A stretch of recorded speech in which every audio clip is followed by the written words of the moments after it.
Allô, je m'appelle Mélanie Grégoire et je vous invite à faire avec moi votre premier potager. Quand on commence un potager, on veut bien sûr des légumes frais, mais la route est longue, parfois ardue, parce que dans un potager, peu importe la saison qu'on va avoir, il y aura des hauts et des bas. Peut-être des insectes, peut-être des maladies, mais ensemble, nous allons y faire face et je vous promets des récoltes abondantes. Première étape, le travail du sol, on fait des butons et lorsque le moment est venu de planter, comme c'est le cas aujourd'hui, il faut d'abord bien arroser ces plants. L'idéal est d'arroser au moins 1 heure avant la plantation. Ainsi, vous laisserez le temps à vos plantes de bien assimiler l'eau par les racines. C'est sûr que moi, j'ai un grand potager, 25 par 12. Alors, des variétés de légumes, j'en ai plusieurs. À la maison, pour une famille de 4 personnes, la dimension que je vous recommande, c'est un 10 pieds par 10 pieds qui prendra à l'été environ 1 heure d'entretien par semaine. Le plan, très important, ça va vous aider à choisir vos variétés en centre jardin et également à éviter d'être tenté par tous les légumes en magasin. Comme vous voyez, moi, je fais un potager en buton, c'est-à-dire que je ramène simplement la terre de part et d'autre pour faire des allées surélevées. Ainsi, quand il y a un été pluvieux, l'eau s'égoutte plus facilement de part et d'autre et évite ainsi de rester au pied des racines, ce qui diminue les maladies. Là, vous allez vous demander pourquoi j'ai un bâton dans les mains. C'est un truc que mon père m'a donné parce que lui, il aime quand les allées sont droites. Alors, voici comment ça se passe. Je suis à semer les carottes. Ce que je fais, je prends mon bâton, j'enfonce légèrement et c'est ça qui me crée mon sillon dans lequel je vais semer. Il y a des légumes qui se sèment en pleine terre au potager, par exemple les carottes, les radis, les pois, les haricots. Et il y a aussi des variétés que c'est mieux d'acheter en plant, par exemple les tomates, les concombres, parce que c'est plus long à faire pousser à partir de la graine. Mais à la limite, aujourd'hui, même les carottes se vendent en plant en centre jardin. Alors, ça dépend vraiment de votre patience. Vous verrez sur les sachets de semences un nombre de jours d'inscrits. C'est le nombre de jours que les légumes prennent pour arriver à maturité. Ça vous donne un bon indice pour le moment de la récolte. Si vous êtes jardinier débutant, au niveau des semences, il existe les semences libres, comme ça.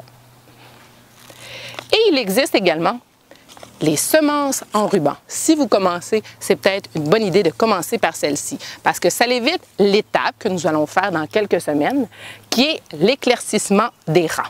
Alors ici, dans les rubans, les semences sont déjà espacées pour permettre aux légumes de bien pousser. Mais moi, je vais utiliser des carottes qui ne sont pas en ruban pour vous montrer dans quelques semaines comment on éclaircit. Les carottes, c'est vraiment des petites semences, comme vous voyez. Alors, c'est très difficile de les mettre à la bonne distance. Moi, ce que je vous suggère, c'est de vous aider d'une feuille de papier que vous allez mettre devant le rang. Et voici ce qu'on fait. On utilise la feuille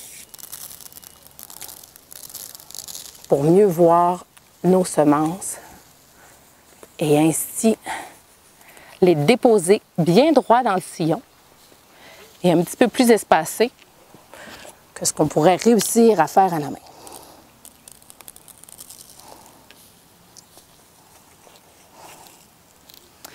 Je suis rendue au tiers de mon rang.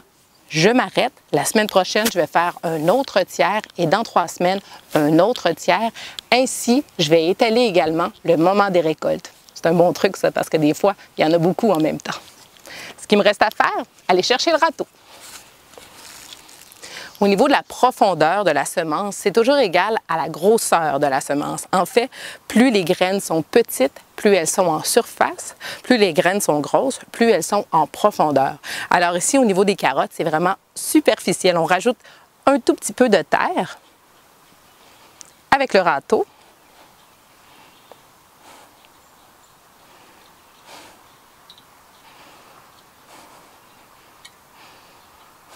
Et là, regardez bien ce que je vais faire. Je vais simplement donner des petits coups légers. Ça permet à la graine de bien adhérer au sol.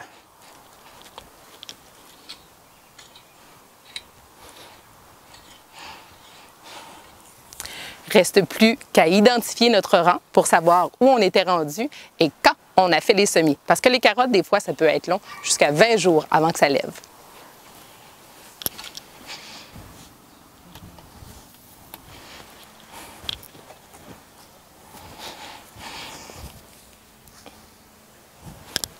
Les plants de tomates, il faut au moins laisser 2 pieds entre chaque plant parce qu'ils sont peut-être petits aujourd'hui, mais ça grossit beaucoup. Et entre les plants, du basilic. Moi, j'aime vraiment beaucoup le basilic. Alors aujourd'hui, j'en mets 3 plants, le vert, le pourpre et le pesto puerpueto, qui est décoratif dans le vert et le blanc. Mais vous allez voir, pendant l'été, une fois que nous allons avoir récolté, par exemple, les radis, je vais en semer d'autres. Les plantes de tomates, c'est des variétés qui sont très gourmandes en engrais. Elles ont besoin de compost et d'engrais. À la plantation même, et ça c'est unique pour les tomates, on enlève les feuilles du bas du plant et on va planter la tomate plus creux. Ce que ça va faire, c'est que partout sur la tige et là où il y avait des feuilles, il va y avoir des racines qui vont pousser. Les racines vont capter plus de minéraux, donc votre plant de tomate va pousser mieux. Aujourd'hui, j'utilise du compost terre et mer, un excellent compost très équilibré, parfait pour la culture en potager. Et je vais ajouter à ça un nouvel engrais bionique fait à base de carapaces de crabe. Les carapaces de crabe contiennent beaucoup de calcium, indispensable à la culture des tomates. On nous suggère ici 5 mesures et demie par 10,76 pieds carrés.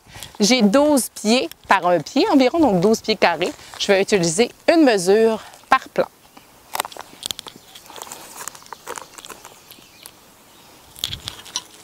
C'est pas un hasard si le rang des laitues est situé juste après celui des tomates, parce que mon jardin est orienté est-ouest.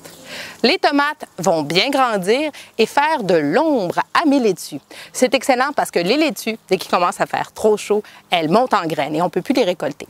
Alors, ce que ça va faire, c'est que ça va me permettre d'avoir quelques semaines de plus de récolte de laitue. La laitue, je vais en semer, mais je vais également en planter parce que je veux avoir des récoltes un peu plus hâtives. Alors, je vais planter de la feuille de chêne rouge qui est une laitue à couper. Donc, on la coupe et elle repousse. Et je vais également essayer la variété Mottistone, qui est une variété apparemment qui est plus lente à monter en graines. On va voir. Et entre les deux, je vais en semer pour qu'elle soit prête un peu plus tard.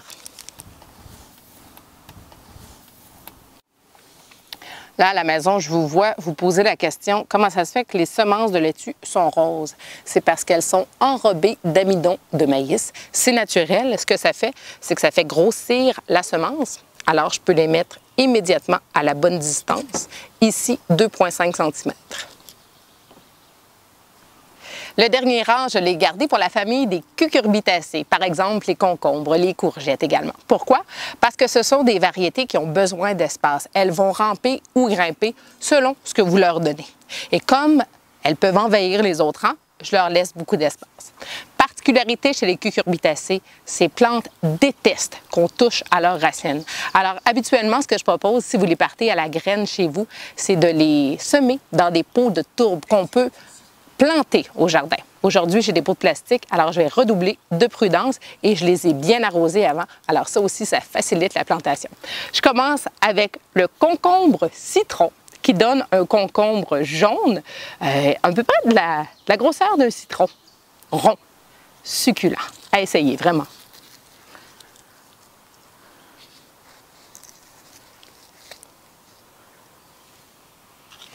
La famille des cucurbitacées, c'est une famille aussi gourmande en engrais. Alors, je rajoute du compost à la plantation et sur le dessus du sol. En fait, il y a même des gens qui vont planter les concombres et les courgettes carrément sur des tas de compost. Et ça fonctionne. Il reste juste à arroser en profondeur pour aujourd'hui et cette semaine aussi. Évitez de mouiller le feuillage, favorisez plutôt les racines profondément dans le sol et on se retrouve la semaine prochaine pour voir qu'est-ce qui s'est passé au potager. Bonne plantation!